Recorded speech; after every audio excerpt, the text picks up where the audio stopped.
Okay, to make the most of your Arcadia experience, you need to get one of these. Just because you need to watch some videos, you need to kind of think about how you're going to make the most of your Arcadia experience. Because I can tell you, this is a very small park with a ton of people visiting it. The best day that we had in Acadia was Monday.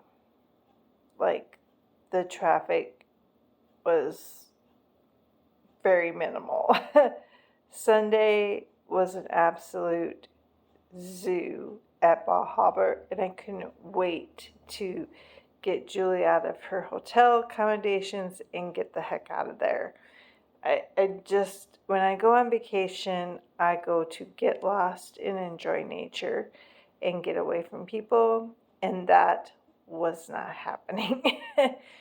We actually stayed in Ellsworth, and so I'm going to show you on this park map kind of some routes that we did.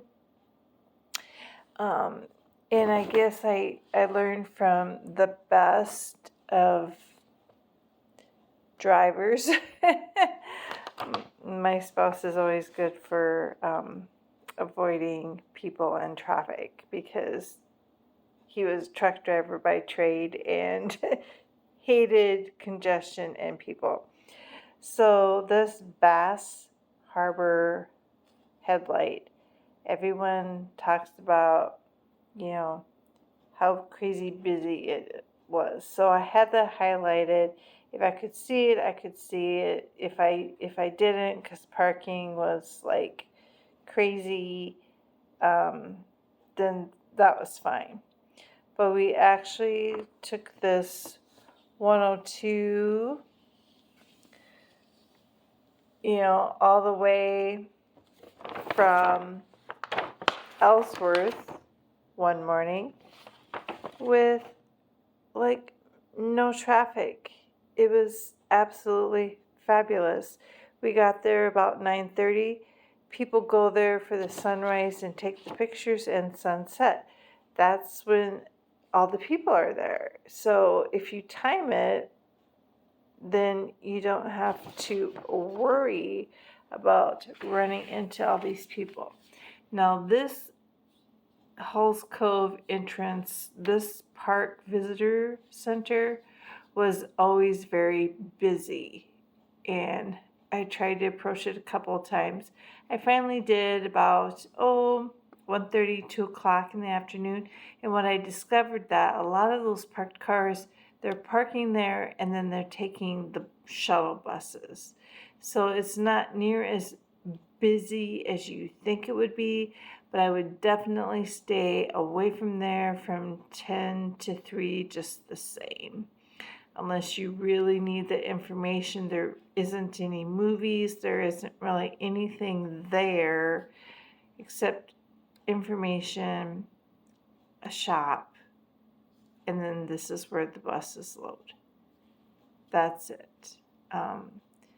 But taking this 3 in and out to go up into Ellsworth, and saving yourself some time, this is a really nice way to get out so that you don't have to be in this as you're exiting the park, because 3 is like your main drag, and it seems like it takes a long time. This route just seems like it's heavy in a lot of stops and starts. So if you can come and go to the park from this and get in, then that will save you a lot of time. Or get in from 3 and then, get out into some of these other side roads like we did to get to that lighthouse. So I had this marked that I wanted to do this walk, but then when I saw how it drained and it looked rather muddy and gross, I was okay. That's a really hard time to hit it just right. And so call yourself fortunate if you get that experience. There really isn't anything to really see on that island. It's just the ability to walk back and forth. But watching the tide slowly come in and out of the harbor, it's a fun experience. I mean, you get the general idea, whether you walk that or not. I decided I was not going to trash out my shoes for that type of experience.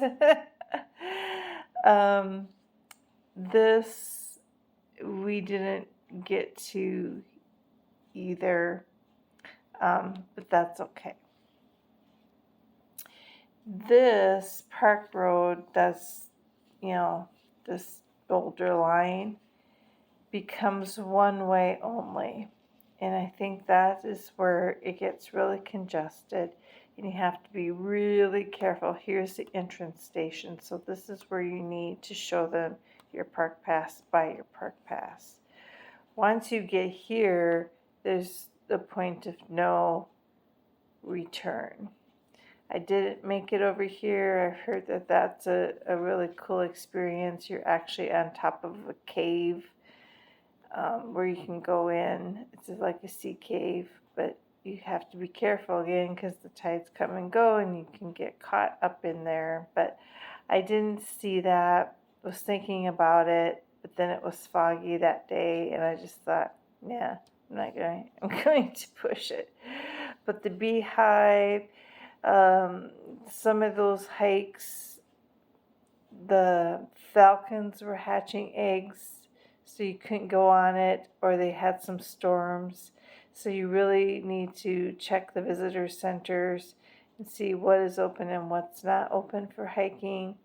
So some of those plans can get changed just because of nature doing its thing.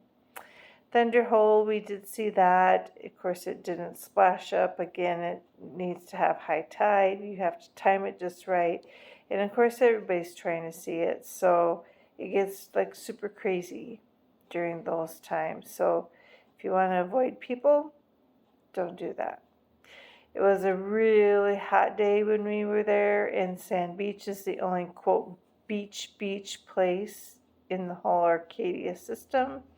So everyone anyone and everyone was there.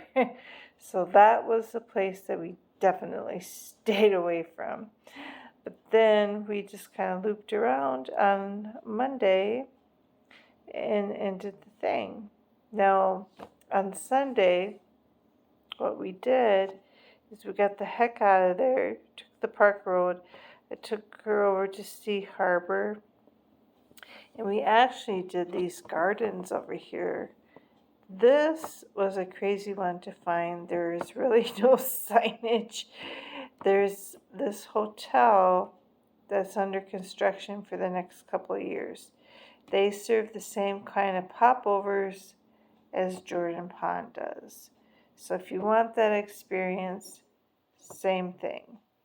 But across the way is this azalea garden, which was really pretty cool. It's a small garden area, but neat. This had some really nice views, and we actually got into the house, so that was very interesting, and I enjoyed the historic architecture there, and the views from there in this port, this harbor, were really, really nice. That was a great way to spend a Sunday afternoon and not deal with the traffic and all the crazy of the park at Bal Harbor. We just took 3 this way and came down and did it backwards. So think about doing things backwards. Everyone starts up here, and they drive, we're all doing the same thing, follow the leader, and it just adds to the congestion. So take some of these other roads. There's 3 here, there's other avenues, there's other peninsula experiences you can enjoy. This is actually a cute little town. We had some really nice lunch there. There were some cute shops. There's a ton to see and do. You don't have to be stuck here where it's super expensive and just congested. You know, take these roads backwards. The only ones that are the one way starts at that entrance center, and then it comes down and it's one way until you get to like here. Here's where it starts opening up again, and it becomes a dual highway again.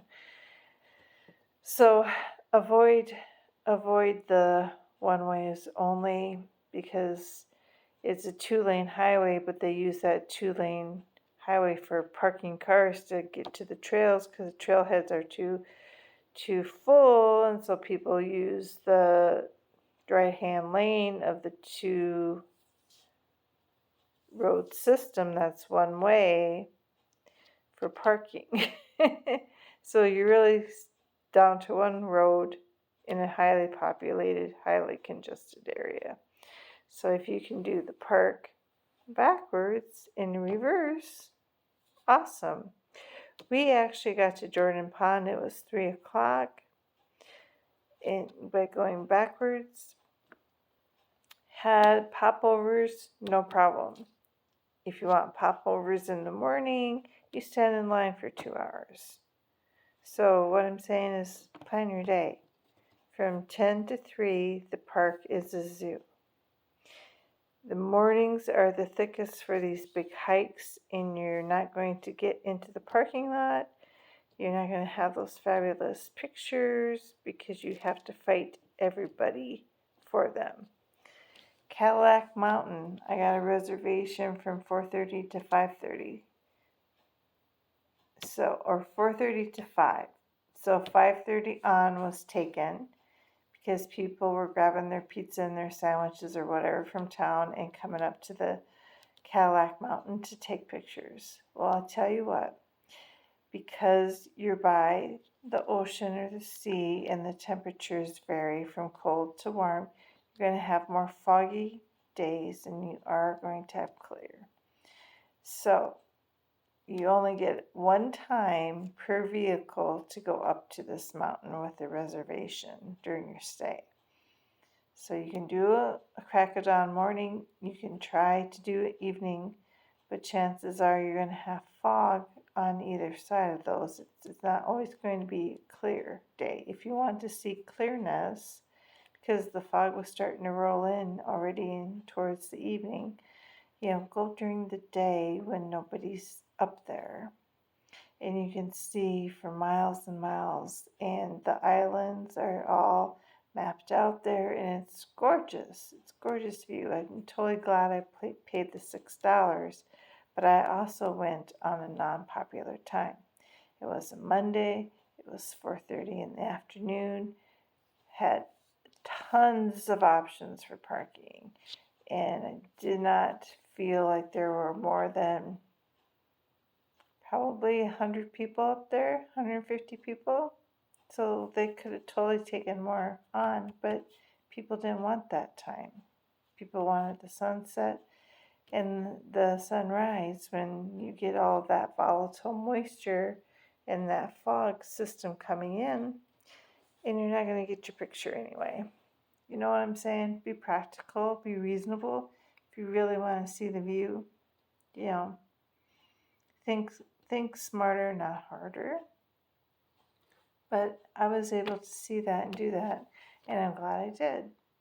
Now, there's also a trolley tour system that will take you through some of the highlights, but again, it's just enough to quick take a picture, and you're on your merry way. And of course, they're taking you through this busy loop, and then of course Cadillac Mountain. So at least you can say you saw it, but it's a very fast time. If you're a hiker, there's tons of hiking to be had.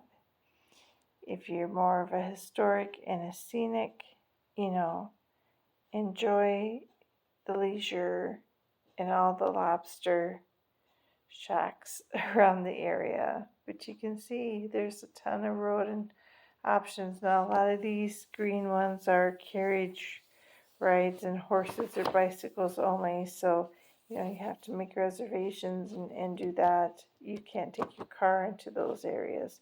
So, really research what you want to see, what you want to do.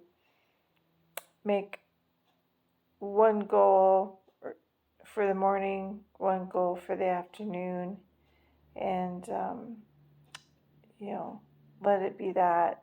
If you're going to do any will or wildlife watching, that's going to be a 9 to noon type trip, and then a noon to evening trip. So it's going to eat half your day. So then you have to decide, what do you want to see a part of this park, one or two of the highlights. And then if you can capture it on a off day, not a weekend, not a holiday, you'll probably get to do a lot more than you think. But that's my advice on Acadia. Think smarter, not harder. Take the roads in reverse, backwards. Plan your day around the low lights. 10 to 3 are the peak times of this park. So work yourself around those times. Do the most popular activities where people are really going in the morning and the evening for those photo ops. This is high tide. Okay, we'll go when it's lower tide or just normal tide, and you'll see the rock cropping just fine. Take a picture of it or watch a video of it when somebody else can capture it. You get the gist of it. I'm just saying. You can spend your whole time waiting for it to happen, and it won't, because it's nature. Have a great experience. I hope this helped.